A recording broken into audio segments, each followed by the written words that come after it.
Le ministre conseiller chargé de la Défense, de la Sécurité et de la Décentralisation, accompagné du ministre de l'Énergie, de l'Eau et des Mines, ainsi que d'une forte délégation des cadres du bloc républicain, était ce samedi 21 juin 2025 au contact des populations de Titirou et de Kedama, deux quartiers situés dans le premier arrondissement de Parakou. À cette occasion, les populations très enthousiastes n'ont pas manqué de leur soumettre quelques doléances. Nous saluons les efforts au niveau national pour garantir la paix et la stabilité.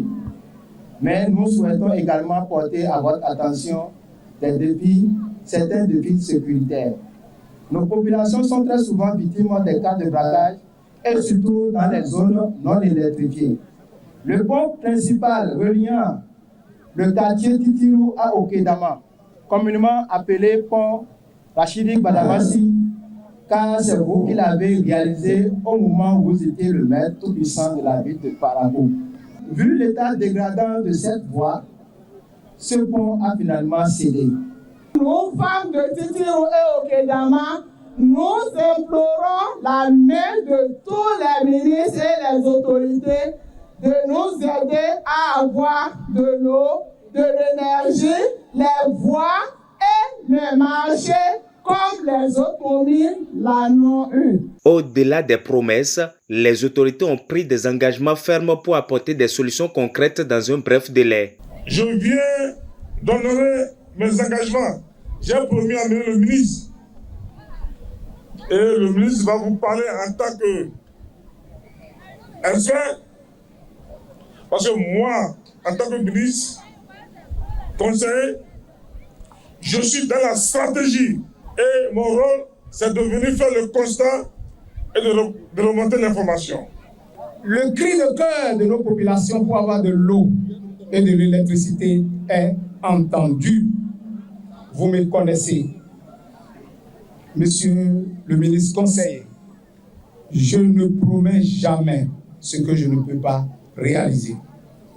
Je voudrais publiquement mettre à votre disposition, à votre entière disposition, le directeur départemental de l'énergie, de l'eau et des mines du Borgo, qui, pendant la semaine prochaine, tout au long de la semaine, descendra ici sur le terrain, sous votre conduite ou de l'équipe que vous voudrez bien mettre à disposition et accompagner plutôt des directeurs régionaux en charge de l'eau et de l'électricité pour étudier, constater, remarquer, diagnostiquer et nous donner des solutions rapides pour régler le problème de la population de Titirou et de Okedama en énergie électrique et en eau.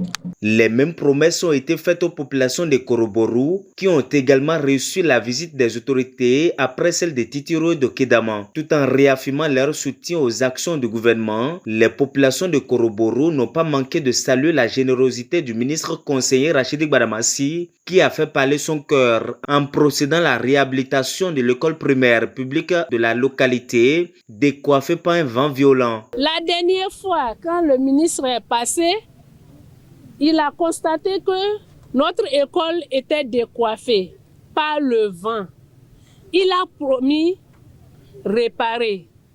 Les gens ont commencé par dire, mais non, est-ce que ce n'est pas des promesses politiques? Mais dans la même semaine, les gens sont surpris de voir ce changement-là. Vraiment, c'est une joie. Et là, ça nous a encore donné plus de confiance. Ce n'est plus des paroles politiques. C'est des réalités. C'est le lieu de remercier le ministre conseiller Rachidi Badamassi qui nous a sauvés. Il nous a vraiment sauvés pour cette école. Merci à lui. Pour la poursuite de la dynamique de développement engagée depuis 2016, les ministres ont invité les différentes populations à monter sur le cheval blanc cabré pour une meilleure destination. Le bloc républicain veut être le parrain de Titirou. Nous voulons avoir un contrat de développement. Non seulement Titirou, tous les quartiers de Parakou, je pense en ce moment au Kedama, Titirou, Alaga, Perougera, Gano, Koroborou, tous les quartiers de Parakou. Je vous propose un contrat de développement basé sur la confiance mutuelle entre le bloc républicain et les populations de Parakou. nous avons perdu 10 ans. Nous avons perdu 10 ans sans boussole, sans vision, sans méthode, encore moins la rigueur. Mais depuis 2016, le Bénin a pris son chemin irréversible du développement. Une communauté tout entière ne saurait tourner dos à cette dynamique. Je pense à la communauté Nango.